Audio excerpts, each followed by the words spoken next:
Somewhere in this city, there is a man you walk past every single morning. You have never once looked at his face.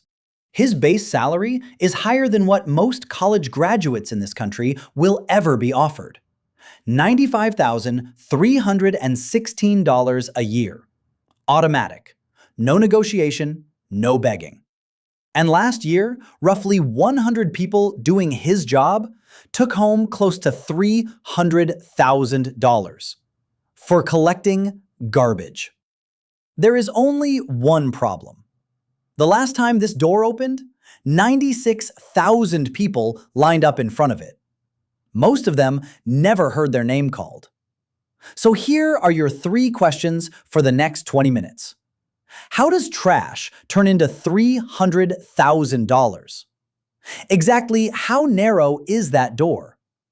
And why, once and only once in history, did this invisible job bring New York City to its knees in 9 days flat? Over the next 20 minutes, I am going to offer you this job. The real one, fine print and all. Sit down. This interview has already started. I'm Mr. Sterling, and this is your job offer. Every interview lies at the start. Ours starts with the honest number. Day 1. Nobody at the garage knows your name yet. Your salary? $47,752. Sounds ordinary? It is. In this city, that's survival money.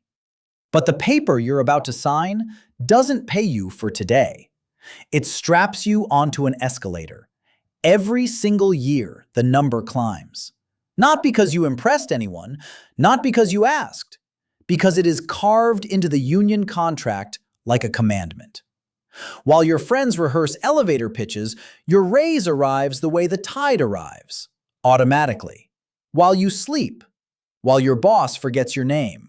The contract remembers. 5.5 years after you sign, $95,316. Higher than the starting salary of a lawyer in most American states. Higher than the professors who would have graded your essays. Somewhere in Manhattan this morning, a consultant paid $300 for a seminar called The Art of Salary Negotiation. He will practice his firm handshake in a mirror. You will never need any of it. Your entire negotiation strategy is showing up. And base pay is just the part they let you see. The hidden part of this paycheck has a name. Snow. When the storm hits, schools close. Offices close. Wall Street works from bed. You go out. At time and a half. On an overtime clock that has no off switch. And the man behind that plow will stay out. Night after frozen night. Headlights crawling down a street nobody else is allowed to drive on. Radio crackling. Thermos going cold on the dashboard. Because the snow does not shovel itself. Want to know the size of this machine? Every year, the sanitation department burns through more than $30 million in snow overtime alone. The city's own controller did the math. Clearing snow in New York costs, on average, $1.8 million per inch. Per inch. And in a brutal winter, the whole snow budget disappears, and the city quietly pays tens of millions over. Nobody holds a press conference about it. They just pay. This past February, the city rolled out 2,600 workers on 12-hour shifts, with more than 2,300 plows and 700 salt spreaders. And it still wasn't enough. The city got desperate enough to hang out a sign. $30 an hour for anyone off the street who could hold a shovel.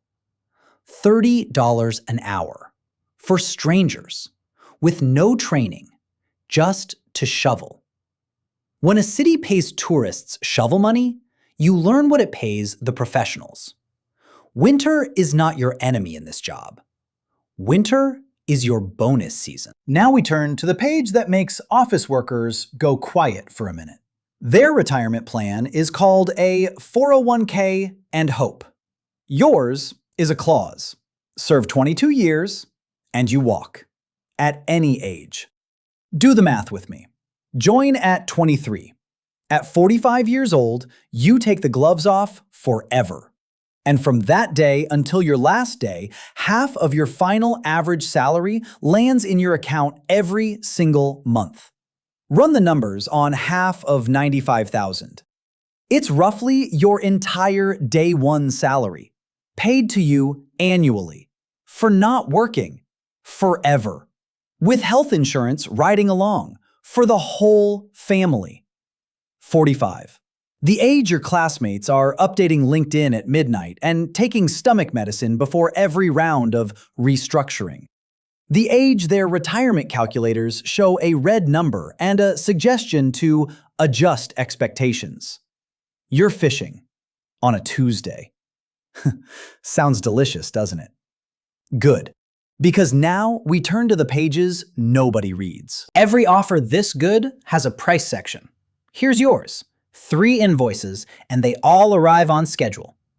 Invoice number 1, your body. 10 tons a shift. Lift, drag, throw. Do it for 10 years, and your knees and your spine start sending you invoices of their own. HR calls it compensation.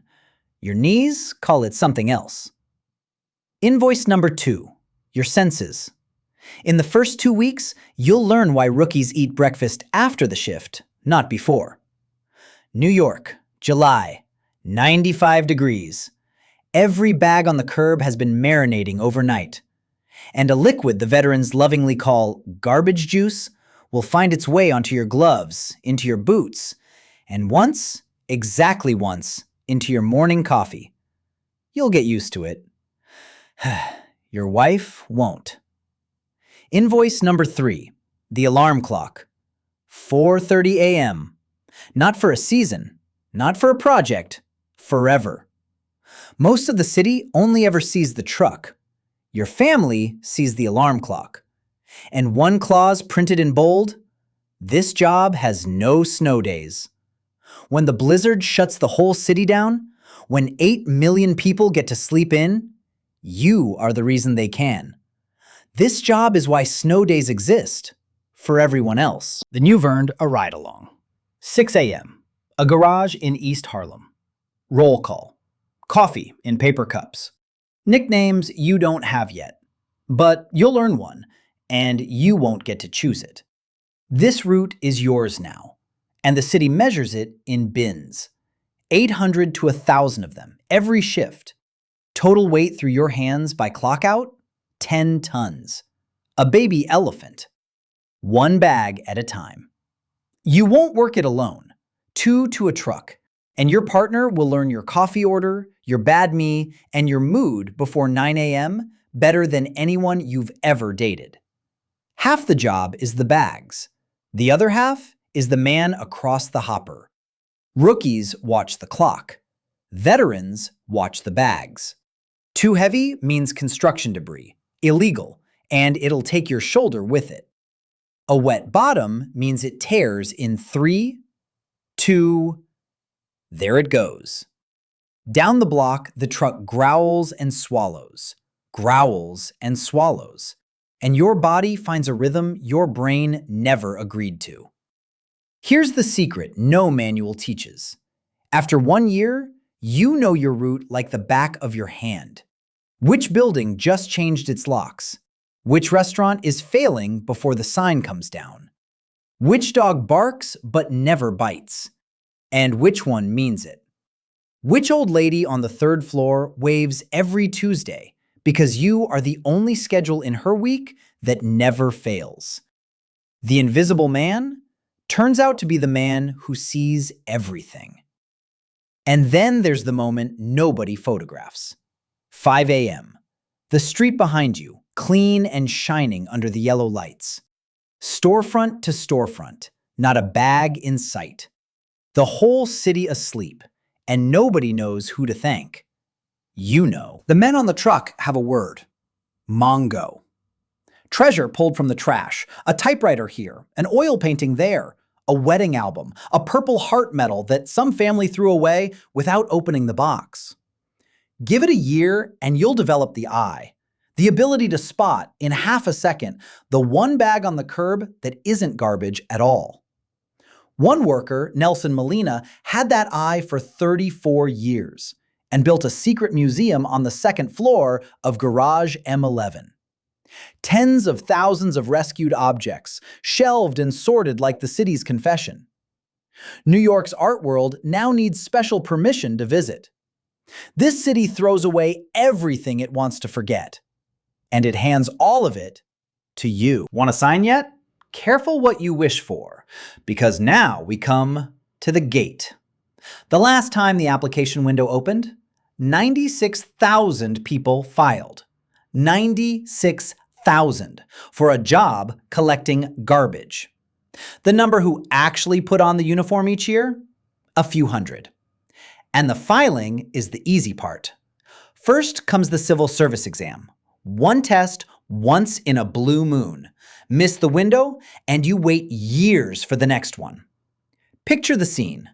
A school gymnasium, thousands of number 2 pencils, grown men and women sweating over multiple choice for the right to carry other people's trash. Nobody in that room thinks it's funny. Then the physical. They hand you the gear, load the bags, and put you on the clock while you lift, carry, drag. Fail the clock, go home. Pass it, and welcome to the waiting list. Your name becomes a number, and that number becomes your identity. People check their list position the way other people check lottery tickets. People plan weddings around it.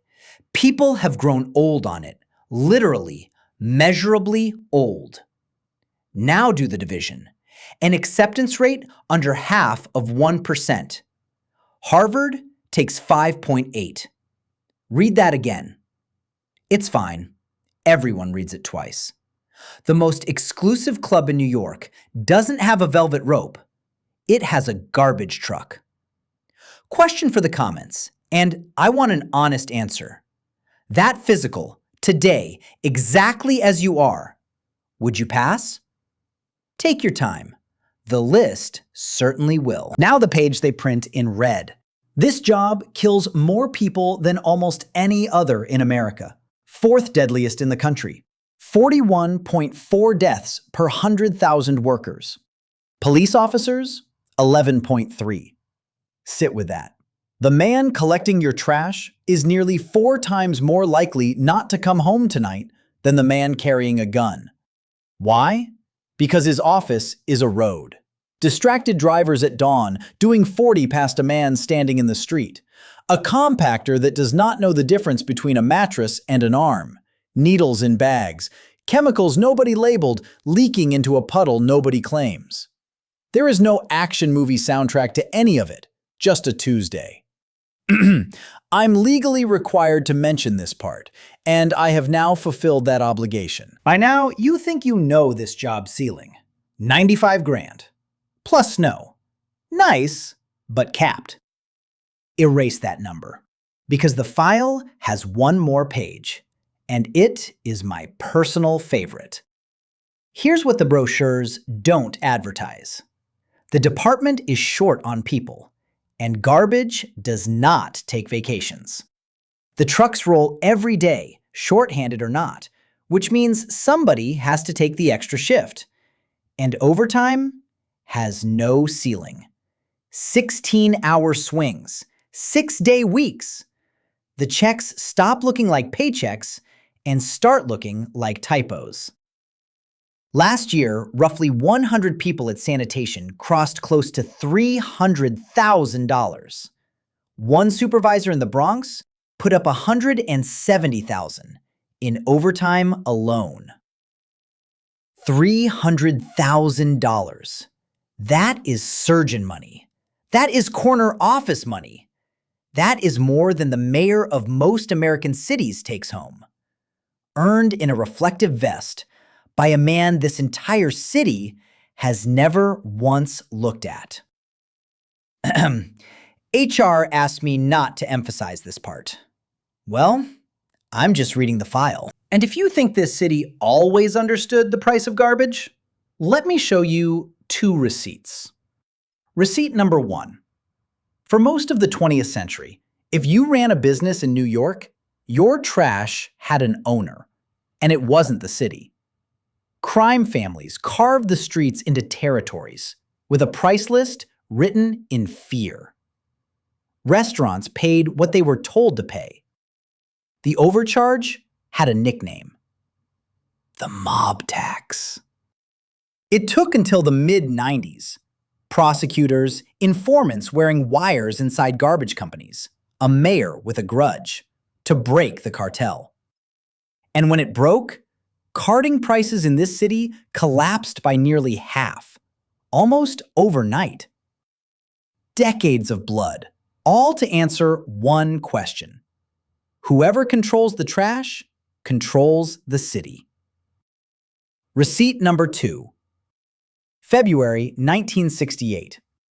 7,000 sanitation workers put down their gloves. Day 1. The city shrugs. Garbage is invisible, remember? Day 2. Restaurants start stacking bags in their basements and praying. Day 3. 30,000 tons piled on the sidewalks. Rats hold parades. Day 9. Nearly 100,000 tons. Trash fires glowing on the corners. The governor considers calling in the National Guard and backs down because even soldiers can't collect a city's garbage. On day 9, the greatest city in the Western world surrendered to its own trash. Full retreat, pay raise, everyone back on the trucks by morning. 9 days.